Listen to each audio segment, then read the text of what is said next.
না মানে ডাক্তার দেখানোর আগে আমি সুস্থ ছিলাম, কিন্তু ডাক্তার দেখানোর পরে আমি অসুস্থ হয়ে গেছি। টেনশন করে করে মরে যাচ্ছি যে আমার কী প্রবলেম হয়েছে। আর এমন ডাক্তারের লেখা আমি উদ্ধারও করতে পারছি না যে আমার কি সমস্যা হয়েছে। প্রচুর সমস্যা, কিন্তু সেগুলো সব ইংরেজিতে বলেছে, বুঝবো কী করে? শুধু সনটা বুঝতে পারছি, ডিহাইড্রেশন, তারপরে বললো পিগমেন্টেশন, তারপরে আর কি কি সন বলে দিল, টিআইওএন যোগ করে দিচ্ছে, যা বলছে তার সঙ্গে একটা টিআইওএন, সবগুলো মনে রাখতে পারি না, মাথার বাইরে বেরিয়ে যাচ্ছে। বলছি বাপ রে, স্কিন তো একদম যাতা হয়ে গেছে, একদম মানে নষ্ট হয়ে গেছে স্কিন আমার। আমি তো বাবু বুঝতে পারি নাই, আমি যাবো না, আমাকে জোর করে নিয়ে গেল। এই যে আমার মানে বান্ধবীর মেয়ে জোর করে নিয়ে গেল, ওর মা, ওর দিদা অসুস্থ বলে ওর মা আসতে পারছে না, বলে না মাসিমণি তোমাকে যেতেই হবে, তুমি চলো চলো চলো। আচ্ছা আমাকে নিয়ে যাস না, তুমি একবার ডাক্তার দেখিয়ে নেবে। আর আমার এখানে ঘামাচির মতন হয় এই সূর্যের আলোতে, সান বাবা যখনই আমার বেরিয়ে যায় তখনই আমার এইগুলোতে বেরিয়ে যায়, মানে সূর্য এগুলো বেরিয়ে যায়, র্যাশ বেরিয়ে যায়। আচ্ছা বাদ দাও, তারপরে ওইটুকু জিনিস সামান্য ঘামাচির মতন বেরিয়ে যায়, লাল লাল হয়ে যায়, তো ওইটুকুর জন্য এত বড় সমস্যা। প্রেসক্রিপশনটা যা বললো আমি ওখানে তো কিছু বুঝতে পারলাম না। আমি উল্টো পিঠটা দেখাচ্ছি, দেখছি লেখা, লেখা দেখো, কিছু বুঝতে পারছো কী লেখা রয়েছে? কিছুই বোঝা যাচ্ছে না। বেরিয়ে পরে খুব চেষ্টা করলাম যে আমার কি রোগ হয়েছে। এত বলে দিল, এত সিরিয়াসভাবে বললো না, এই হয়েছে ওই হয়েছে সেই হয়েছে, এই রে যা, আর মনে হচ্ছে খেলা শেষ হয়ে যাবে আমার, আর তোমাদেরকে হাসাতেও পারবো না। খুব চিন্তায় পড়ে গেলাম, আরও চিন্তা বেড়ে গেল যখন এটা বুঝতে পারলাম না। তো পারলাম না, ওষুধ দোকানে গিয়ে আরও চিন্তা হয়ে গেল। উরি বাপ রে, আমি ভাবলাম 2-3 হাজার টাকা বিল হবে, তারপর দিচ্ছি 10,000। হ্যাঁ, মাথাটা আমার ঘুরে গেল, ব্রহ্মাণ্ড তালু জ্বলে গেল। 10,000, এত বড় রোগ হয়ে গেল আমার। 10,000, স্কিন আমার কি হয়ে গেল? 10,000, মানে এক একটা আমাদের এখানে কারখানায় কাজ করে 10,000 টাকা মাইনে নেয়, 6,000 টাকা মাইনে, আর আমার রোগটা মানে ওদের মাসের মাইনে পেরিয়ে গেল। এত বড় সমস্যা, খুব সমস্যায় পড়েছি আমি। উড়ি বাপরে, এবার তারপরে দেখো খালি, এই দেখো, দেখতে পাচ্ছ, এই দেখতে পাচ্ছ, দেখো দেখো, ওরে বাবা রে, একটার পর একটা, একটার পর একটা। দেখো, এটা সেটাফিল নয়, এটা ইপিক্লিন, ইপিক্লিন, ঠিক আছে, নাম উচ্চারণ করতে পারছি না, ঠিক আছে বলে দিও কি ওটা নাম হবে।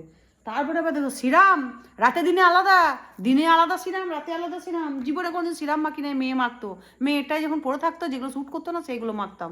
এ দেখো, আমি ডাক্তারকে বলতে পারছি না, বলছে আপনি কি ফেস ওয়াশ ইউজ করেন, আপনি কি করেন, আমি বলতে পারছি না, আমি তো কোনো কি ইউজ করি আমি নিজেই জানি না। একবার জানো, তোমরা হাসো না, বাথরুমে যদি আমি ঢুকি আর যদি মেয়ে বা কেউ ফেস ওয়াশটা যদি বাথরুম থেকে বের করে দেয় না, সার্ফ এক্সেলে গুঁড়ি মেখে নিই। হ্যাঁ, এইরকম অত্যাচার করি। ওগুলো তার ডাক্তারকে বলতে পারছি না যে আমি এত অত্যাচার করি। তো এই দেখো দুটো সিরাম, তারপরে দেখো বাবা এটা হলো সানস্ক্রিন, তার আবার এই দেখো তা, হ্যাঁ হ্যাঁ, ক্রিম শেষ হয়ে যাবে কিন্তু ফিতে সহজে নড়বে না, শক্ত একদম বাঁধা ফিতে, সানস্ক্রিন। আবার এইগুলো বলছে মাসিমণি জানো, এগুলো কাজল দেবগন খায়। আমি যে কিরে, অজয় দেবগনের বউ কাজল দেবগন? বলছে হ্যাঁ, এগুলো খায় সকালবেলায়, তোমাকে দিয়েছে।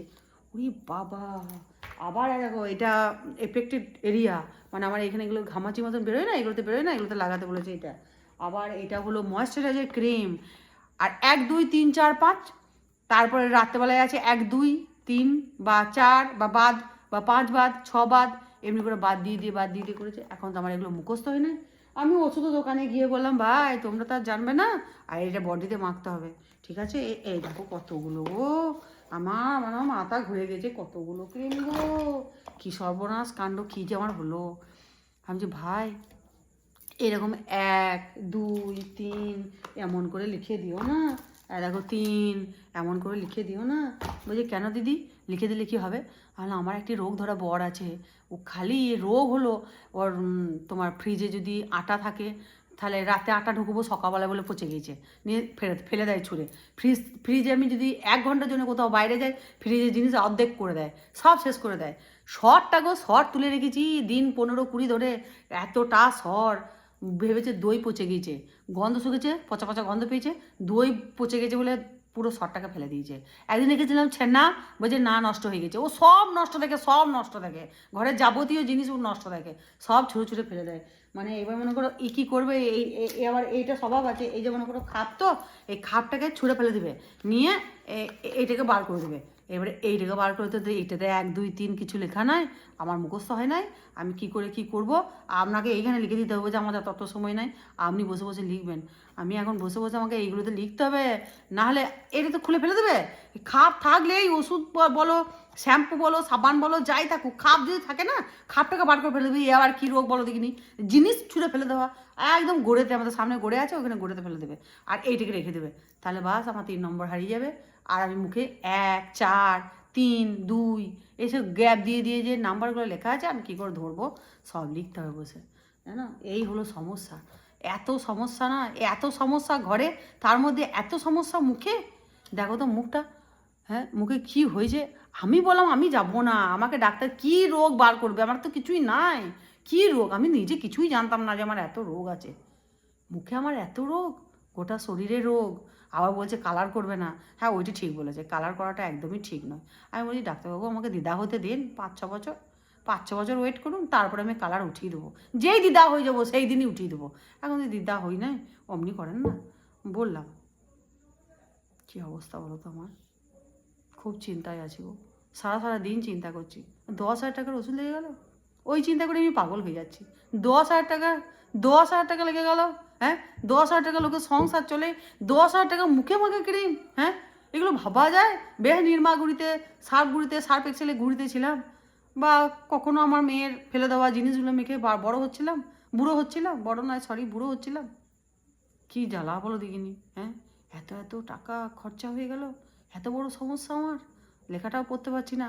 দেখো আবার ওই লেখা যদি কেউ দেখে, সঙ্গে সঙ্গে ওই ডাক্তারের কাছে গিয়ে বলো না আমাকে এখানে 1 মাস পর চেক আপ আছে, আমাকে আর ঢুকতে দেবে না, আর দেখবেও না, বলবে কোথা থেকে এলেন আপনি, এরকম বলেছেন ভিডিওতে, যান বেরিয়ে যান, আপনাকে আর ডাক্তার দেখবো না। আমি কত আশা নিয়ে 1 মাস পর যাবো, আমাকে ব্লাড টেস্ট করতে বলেছে। ওরকম করো না, ঠিক আছে? যারা বুঝতে পেরেছো যে এটা কোন ডাক্তার, আমি তাও ডাক্তারের নাম দেখাই নাই, কোন ডাক্তার যদি বুঝতে পেরেছো সেরকম গিয়ে কিন্তু লাগিয়ে দিও না কুটকুট করে, আমি খুব সমস্যায় পড়ে যাবো। 1 মাস পর আবার যাবো, জানো? এত বড় সমস্যা আমার, কী করে যে কী হবে।